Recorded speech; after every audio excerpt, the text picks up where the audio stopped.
ICE just made a huge impact on illegal immigrants in Texas.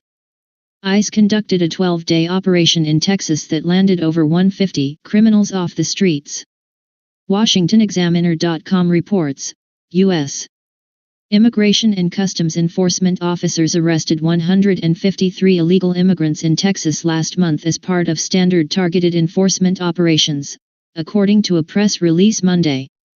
The 12-day operation lasted from March 20 to 31 and stretched across Austin, San Antonio, Laredo, and the Rio Grande Valley, all located in South Texas. Immigrants who had illegally re-entered the U.S. after being deported, people with criminal records and fugitives of the law were targeted in the busts. ICE's primary immigration enforcement efforts target convicted criminal aliens, Daniel Bible, Field Office Director for Aero in San Antonio, said in a statement. Consequently, our operations improve overall public safety by removing these criminals from our streets, and ultimately from our country. The California State Senate has passed the Sanctuary State Bill. KCRA reported, Senate Bill 54, which was authored by Senate President pro tempore Kevin DeLeon, would prohibit local law enforcement from enforcing immigration laws or using their resources to investigate or arrest people for immigration violations. The state Senate passed the measure on a 27-12 vote Monday, sending it to the Assembly. The bill was amended last week by DeLeon and will now allow local and state agencies to let immigration and customs enforcement agents know before convicted felons of serious or violent crimes are released from custody. It also makes it easier for local agencies to transfer criminals into ICE's custody.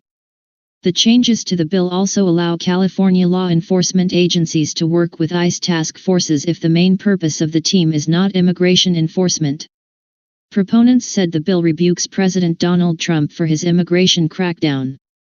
Opponents said it endangers the public by shielding criminals from being deported. A 17-year-old has pleaded guilty in an assassination plot to kill the Pope.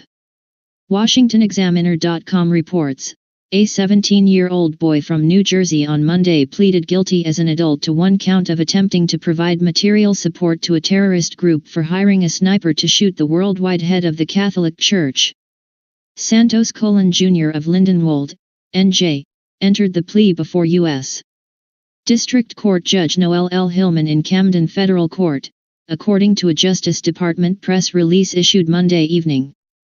Court documents state Colon, a U.S. citizen, admitted to planning an attack during Pope Francis' stateside visit to Philadelphia in September 2015. Colon started plotting the attack in late June 2015 through mid-August. Rand Paul has called out Susan Rice to testify before Congress on her involvement in the unmasking of Trump officials. From Daily Caller. GOP Kentucky Sen. Rand Paul said he believes former National Security Advisor Susan Rice should testify before Congress on her request to unmask the names of Trump transition officials collected during routine intelligence gathering operations. Paul argued the situation should not be downplayed, saying reforms need to be made to prevent individuals from being blackmailed on personal aspects of their lives through unmasking. He noted there was nothing stopping the former administration from looking through Trump officials and National Security Advisors' conversations during the transition window.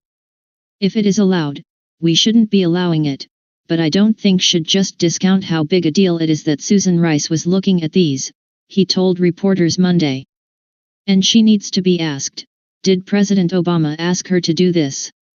Was this a directive from President Obama? I think she should testify under oath on this. Paul said he has long thought there are too many people with the ability to unmask individuals.